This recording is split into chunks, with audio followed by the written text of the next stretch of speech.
وقال تعالی ادخلوا فی السلم کافہ صدق اللہ العظیم. قال تعالی فی شان حبیبہ مخبرا بآمرا ان اللہ وملائکتہ یصلون علی النبی یا ایھا الذین آمنوا صلوا علیہ وسلموا تسلیما. الصلاۃ والسلام علیک یا سیدی یا رسول اللہ. یہ لائیو چل رہا ہے. الصلاۃ والسلام علیک یا نبی اللہ وعلی آلک واصحابک یا نور اللہ. ایک بار درود شریف پڑھ کر اپنے دائیں ہاتھ پہ پھونک ماریں اور وہ چہرے پہ ماریں صلی اللہ علیہ وسلم.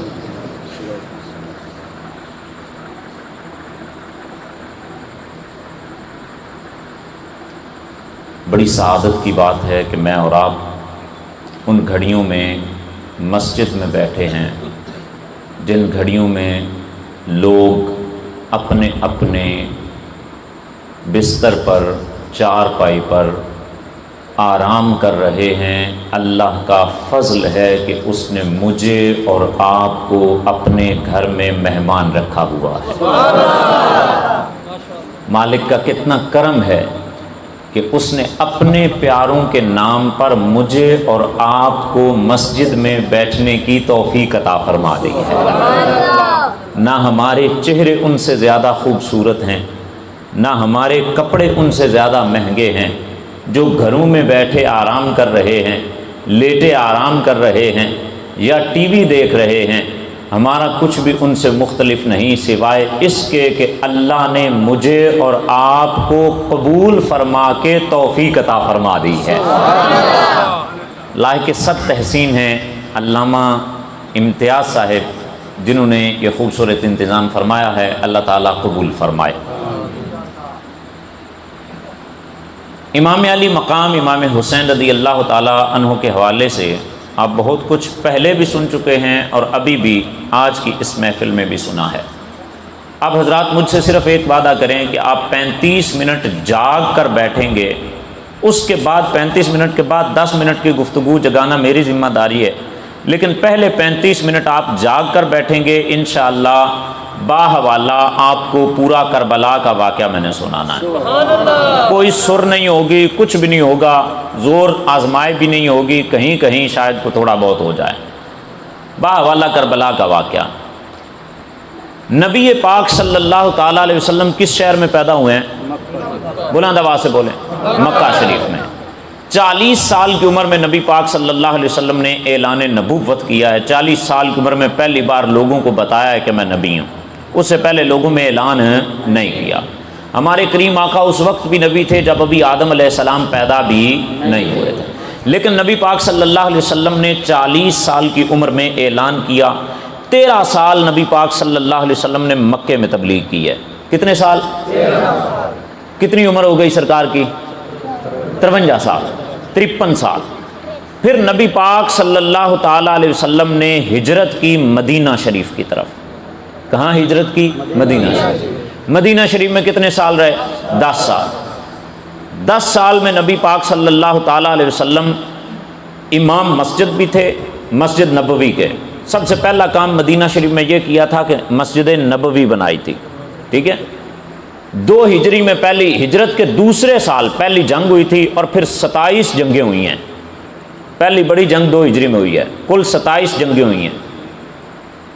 نبی پاک صلی اللہ علیہ وسلم نے 10 سال بطور امام مسجد بھی گزارے ہیں، 10 سال بطور گھر کے سربراہ بھی گزارے ہیں، 10 سال بطور سلطنت کے بادشاہ کے بھی گزارے ہیں. سلطنت کے بادشاہ کے بھی گزارے ہیں اور 10 سال سپہ سالار کے طور پر بھی گزارے ہیں. 10 سال میں ایک حج کے امام کے طور پر بھی گزارے ہیں. ایک حج کی امامت بھی رسول پاک نے خود فرمائی ہے. سن 8 ہجری میں یعنی جب سرکار ہجرت کر کے آئے تو 8ویں سال میں مکہ فتح ہوا ہے. اور جب فتح مکہ ہوا ہے اور اس کے بعد آپ نے 2 سال بعد مکہ فتح ہونے کے دوسرے سال 10 ہجری میں نبی پاک صلی اللہ علیہ وسلم نے حج پڑھایا. اس حج میں ایک جملہ سرکار نے بولا تھا، کل امر من امور الجاہلیت تحت قدمی موضوع. جب کوئی بندہ حق کے لیے کوشش کرتا ہے اور اس میں کامیاب ہوتا ہے تو پھر وہ علم حق بلند کرتا اور کہتا ہے آج میں نے پچھلا سب کچھ برابر کر دیا ہے، اور آج کے بعد وہ اصول چلے گا جو میرا اصول ہے۔ نبی پاک صلی اللہ علیہ وسلم نے 13 سال مکہ میں کوشش کی، ہجرت کے 10ویں سال 10 سال مدینہ المنورہ کی کوشش کے بعد جب آپ نے حجۃ الوداع کا خطبہ ارشاد فرمایا، حج کا خطبہ ارشاد فرمایا، 1,14,000 یا 1,24,000 صحابہ، کتنے؟ 14,000 یا 1,24,000۔ میں عربی عبارات نہیں پڑھ رہا، صرف ایک پڑھی ہے، موقع بموقع پڑھتا رہوں گا، ساری نہیں پڑھ رہا، کسی کو حوالہ چاہیے ہو تو مل سکتا ہے۔ 1,14,000 یا 1,24,000 صحابہ، ان کے سامنے نبی علیہ السلام نے جو خطبہ دیا اس میں ایک جملہ صرف آپ کے سامنے رکھ رہا ہوں۔ نبی پاک صلی اللہ تعالی علیہ وسلم نے فرمایا کل امر من امور الجاہلیت تحت قدمی موضوعا، جہالت کی جتنی رسمیں تھیں، زمانہ جاہلیت کے جتنے اصول تھے، زمانہ جاہلیت کے جتنے قانون تھے، سارے غلط قانون، ساری غلط رسمیں، سارے غلط اصول، آج محمد الرسول اللہ 23 سال کی کوشش کے بعد میں محمد عربی محمد بن عبداللہ یہ اعلان کر رہا ہوں تحت قدمی موضوعا، آج میں اپنے قدموں کے نیچے روند رہا ہوں، گویا آج کے بعد اگر کوئی اصول چلے گا تو اسلام کا اصول چلے گا، اسلام کا اصول چلے گا۔ سرکار رسالت مآب نے کیا اعلان فرما دیا؟ جاہلیت کے تمام قانون ختم، تحت قدمی موضوع، اس جملے کا اگر لطف لے سکتے ہو تو لو۔ فرمایا میں قدموں کے نیچے روند رہا ہوں، آج میرے قدموں کے نیچے جاہلیت کے تمام اصول، سارے جاہلیت کے اصول ختم ہو گئے۔ نبی پاک نے کتنے سال حکومت کی مدینہ میں؟ ظاہری حیات کے ساتھ 10 سال تقریباً۔ 11ویں سال میں نبی علیہ السلام کی حیات ظاہری جو نظر آنے والی، جسم کی آنکھوں کے ساتھ نظر آنے والی حیات تھی، اس کا وہ مکمل ہو گئی۔ اس کے بعد حیات ظاہری مکمل ہونے کے بعد پہلے خلیفہ بنے ابو بکر صدیق۔ نبی پاک نے پہلے حج کا امام بھی ابو بکر صدیق کو بنایا ہے، اپنے بعد پہلی نماز کا امام بھی ابو بکر صدیق کو بنایا۔ مولا علی پاک سے ایک بندے نے پوچھا کہ ਟੱਬਰ ਤੁਹਾਡਾ ਸੀ ਨਬੀ ਪਾਕ ਚਾਚੇ ਦੇ ਪੁੱਤਰ ਤੁਹਾਡੇ ਸਾਣ ਪੜੇ ਤੁਸੀਂ ਉਹ ਸਰਕਾਰ ਦੇ ਘਰ ਤੇ ਅਬੂ ਬਕਰ ਪਹਿਲਾ ਇਮਾਮ ਕਿਵੇਂ, ਪਹਿਲਾ ਖਲੀਫਾ ਕਿਵੇਂ?